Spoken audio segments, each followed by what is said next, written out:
Welcome to the NC Spin After Spin. Additional comments from our panelists just available on our website. I want to ask each of the panelists, beginning with John Hood, what do you wish you'd said on last week's show, but you didn't, for some reason or another, get a chance to or didn't think of? John?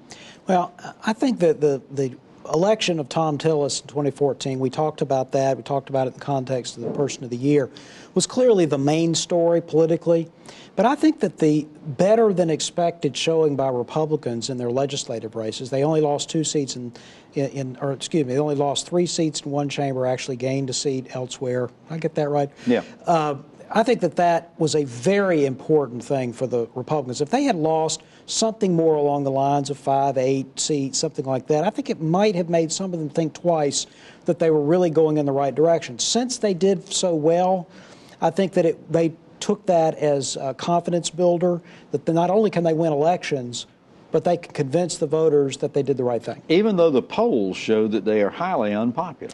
You know, actually, the polls showed, I looked at the polls in the 90s and in the 80s, and basically the same numbers. I saw one poll in 85, 86 showed that about 26% of North Carolinians approved of the legislature, 51% disapproved. That is exactly what the numbers are today. There's nothing new about that.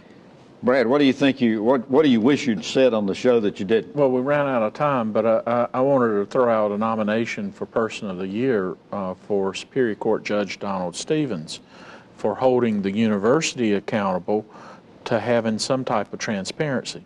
The university traipsed into his courtroom last week and got a good butt chewing out by a Superior Court judge for basically telling you, oh yeah, we've handled it, but we don't have to tell anybody how we've handled it. And you're taking our money, you're a public institution, you've said you've disciplined folks, you've taken final actions, you need to disclose it. Becky, what do you wish you'd said? When we were talking about the coal ash cleanup and the coal ash accident and all, one of the things that I wish that I had an opportunity to talk about was creativity and innovation. You know, we talk a lot about how are we going to clean this stuff up? Where are we going to take it? Who's going to pay for this massive cleanup? And I think that there's a focus on creativity, innovation. What else can we do with this stuff? You know, at one time, you know, that ugly black stuff bubbling up out of the earth was just a real aggravation in some people's backyards. You know, I hope from that the ground came a bubbling. Right.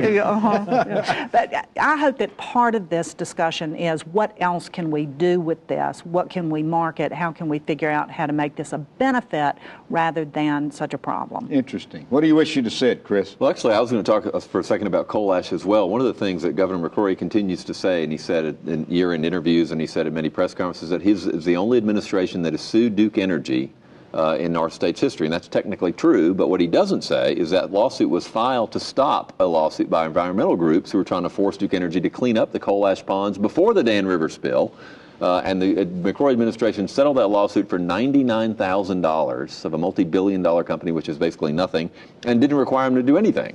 So it's one thing we can argue about what the governor's response was and what the legislature did, but it is simply disingenuous to claim by the governor that he has cracked down on Duke Energy by filing a lawsuit when he did it to stop them from having to clean up coal ash. Well, I will just give you a little bit of a tease in my interview with the governor. This is going to air next week.